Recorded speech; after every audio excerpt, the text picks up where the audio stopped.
for an SDG stimulus of $500 billion to enable those countries which are in extreme economic distress to revive their economies and development objectives. 2, provide emergency food supplies to the World Food Programme to the 250 million people in food distress. Further moderate prices by enlarging food production and supplies, and support small farmers' access to seed, fertilizer, and finance.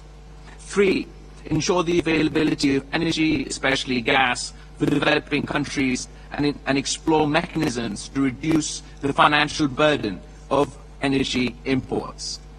4, mobilize the universal availability of COVID vaccines and treatments. Expand vaccine production, including through intellectual property waivers, in order to end the COVID pandemic decisively. 5, provide urgent and adequate assistance to countries suffering from the impacts of climate change. As you know, Pakistan has literally been engulfed by massive flooding caused by global warming.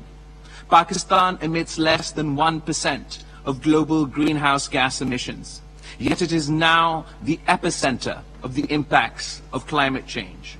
1/3 of the country, an area the size of the United Kingdom, is underwater.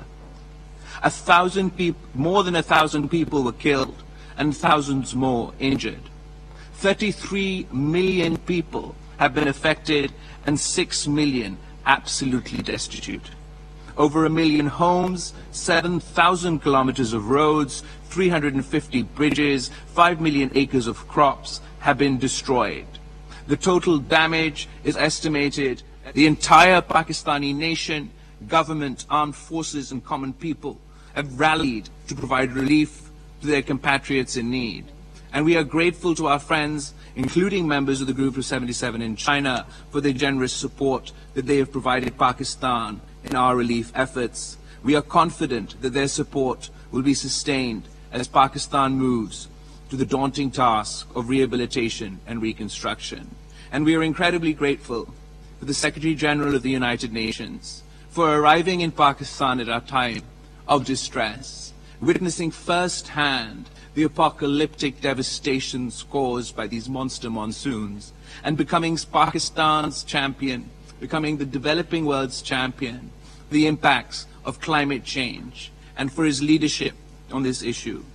Excellencies, beyond the emergency actions I have outlined, we need to promote global structures and policies which can end inequality and inequity among and within nations, and enable all developing countries to achieve the SDGs and the goals of the Paris Agreement. The systemic and structural reforms should be encompassed by the following. First, it is essential to reform international finance. The United Nations Secretary General has rightly called the present international financial architecture morally bankrupt. It must be aligned with the SDGs.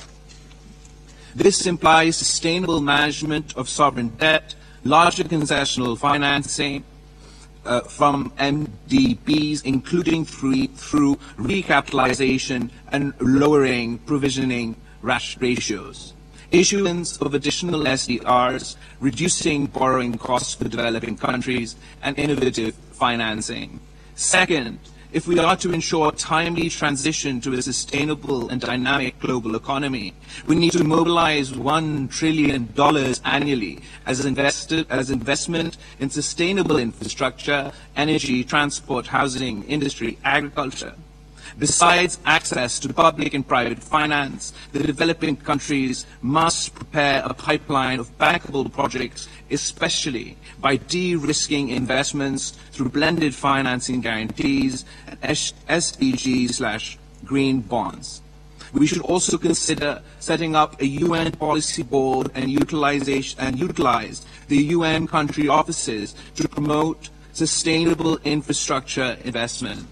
Third, we must fully and faithfully implement the climate change agenda in accordance with the principles of common but differentiated responsibility.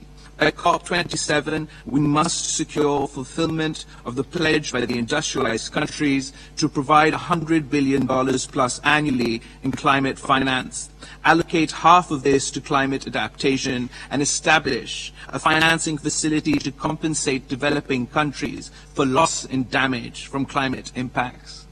Meanwhile, the developed countries must assume the burden of mitigation to reach net zero emissions well before 2050. Fourth, the international trade system should be restructured to contribute to the achievement of SDGs through export-led growth in developing countries. To this end, preferential trade access for developing countries should be enlarged. They should be offered policy space for industrialization, e.g. through waivers from the TRIPS and TRIMS agreements, and unilateral trade protection and restrictions incompatible with the WTO agreements should be speedily eliminated.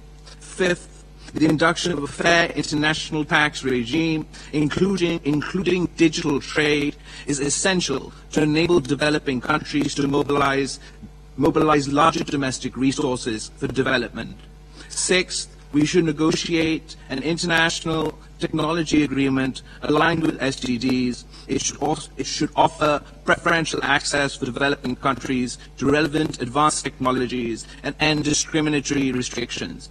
It should also focus on global research and development, on scientific breakthroughs relevant to the 17 SDGs. 7, we should seek an equitable international information technology regime which bridges the divide and enables developing countries to leapfrog into global digital economy of the future.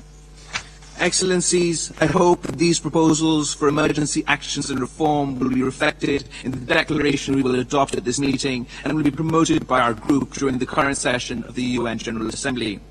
Apart from the cooperation which we desire and expect from the developing countries, the members of the Group of 77 plus China are also well placed to promote their development objectives through mutual South-South cooperation. Several mechanisms for South-South cooperation have been created within the UN system already. We welcome the President of China's Global Development Initiative, a critical component for rapid development. Its connectivity projects that can enhance trade, investments, and economic efficiency. China's Belt and Road Initiative is an outstanding example.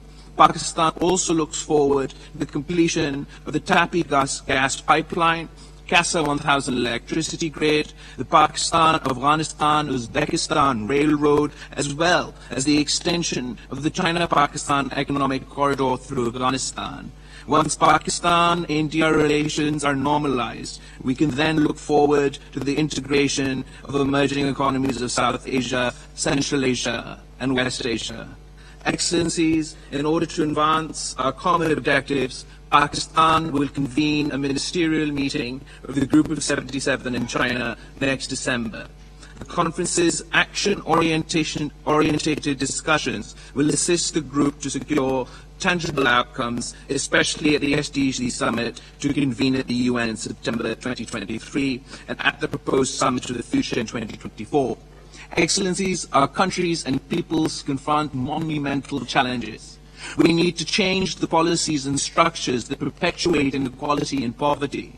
We need a positive response from the North to the legitimate objectives and aspirations of the developing world. We will not secure either without mutual support, solidarity, and unity.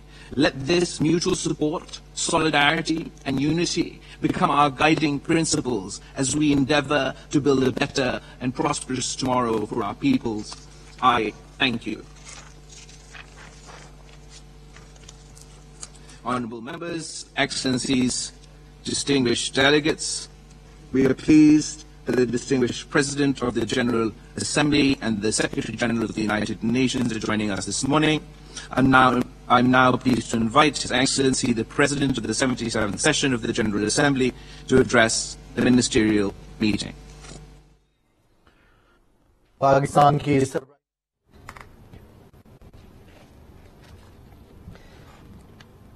की सरबराही में G77 ममालिक का इजलास, वज़ीर ख़ारजा बिलावल भुट्टो, इस वक्त पाकिस्तान के हवाले से जो सैलाबी सूरत हाल है उस पर आलमी बरादरी को अपडेट कर रहे थे, उनको ब्रीफ कर रहे थे।